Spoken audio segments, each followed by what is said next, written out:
ఒక విషయం మీ అందరి నుంచి కోరదలుచుకున్నా. అధికారులందరూ బాగా కష్టపడుతున్నారు స్వచ్ఛ మంగళగిరి పేరుత. మీరు చూస్తా ఉన్నారు డ్రైన్ లో ఉన్న పూడిక, చెత్త, బాటిల్స్ అన్ని బయటికి తీస్తున్నాం. 30 రోజుల్లో తల్లి మీరు అందరు నమ్మరు, 1000 టన్నులు చెత్త బయటపడింది. 1000 టన్నులు చెత్త బయటపడింది. పూడిక తీస్తున్నాం. దయచేసి ఇక్కడున్న ప్రజలందరినీ కోరుతున్నా, స్వచ్ఛ భారత్ లో ర్యాంకింగ్స్ లో మంగళగిరి భారతదేశంలో అగ్రస్థానంలో ఉండాలి నా లక్ష్యం తల్లి. అధికారులు, ప్రజాప్రతినిధులు మేము కష్టపడతాం. చెత్త బుట్టలు ప్రతిరోజు చెత్త ఎత్తే బాధ్యత తీసుకుంటాం. పాపం మా పారిశుద్ధ్య కార్మికులు అహర్నిశలు కష్టపడుతున్నారు అన్ని డ్రైన్లో చెత్త తీసేదానికి. దయచేసి అక్కడ మళ్ళీ తిరిగి చెత్త వేయద్దని మిమ్మల్ని అందరూ కోరుతున్నా. చేతిలో వాటర్ బాటిల్ ఉంటే, నీళ్లు తాగేస్తుంటే అది మరదబెట్టి మళ్ళీ బ్యాగ్ లో పెట్టుకొని ఇంటికి వెళ్ళి మరుసటి రోజు పారిశుద్ధ్య కార్మికులు వచ్చినప్పుడు ఇవ్వండి తప్ప ఆ చెత్త దయచేసి రోడ్డు పైన వేయదని మిమ్మల్ని అందరినీ కోరుతున్నా. తల్లి, 1 సంవత్సరం నేను ఓపిక పడతా. నేనేమన్నా ఈ సంవత్సరం మన అందరిలో చైతన్యం తీసుకొచ్చాను. 2వ సంవత్సరం నుంచి కర్ర పట్టుకుని తిరుగుతా. ఎవరిని ఇంటి ముందర చెత్త ఉంటే మిమ్మల్ని నిలదీస్తా. మీరే కదా చెత్త వేసింది ఇక్కడ,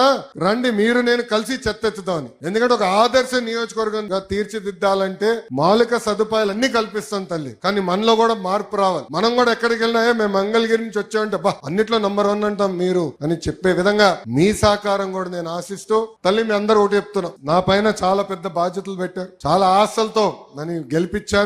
ఆంధ్ర రాష్ట్రంలో ఎక్కడ జరగని విధంగా మొదటి 10 నెలల్లోనే మీకు ఈరోజు పట్టాలు అందజేస్తున్నాను తల్లి. అదే విధంగా బాబు సూపర్ 6 హామీలు కానివ్వండి, లేదంటే నేను వ్యక్తిగతంగా కళ్యాణ మండపాలు కానివ్వండి, పార్కులు కానివ్వండి, 100 పడకల ఆసుపత్రి కూడా ఈ నెల 13వ తారీఖు శంకుస్థాపన చేస్తున్నాం. కరెక్ట్ గా 12 నెలల్లో ఆ ప్రాజెక్ట్ కూడా మళ్ళీ పూర్తవుతుంది. ఆ హాస్పిటల్ పేద ప్రజల కోసం ఒక కార్పొరేట్ హాస్పిటల్ స్థాయిలో కట్టి మన నియోజకవర్గం అందజేసే బాధ్యత తీసుకుంటున్నా. ఇట్లా అనేక అభివృద్ధి కార్యక్రమాలు కూడా చేస్తున్నా. దానికి మీ సహకారం నాకు ఉండాలని ఈ సభాముఖంగా కోరుకుంటూ, నాకు ఇంత అద్భుతమైన అవకాశం ఇచ్చిన మీ అందరికీ పేరు పేరున నా హృదయపూర్వక ధన్యవాదాలు తెలుపుకుంటూ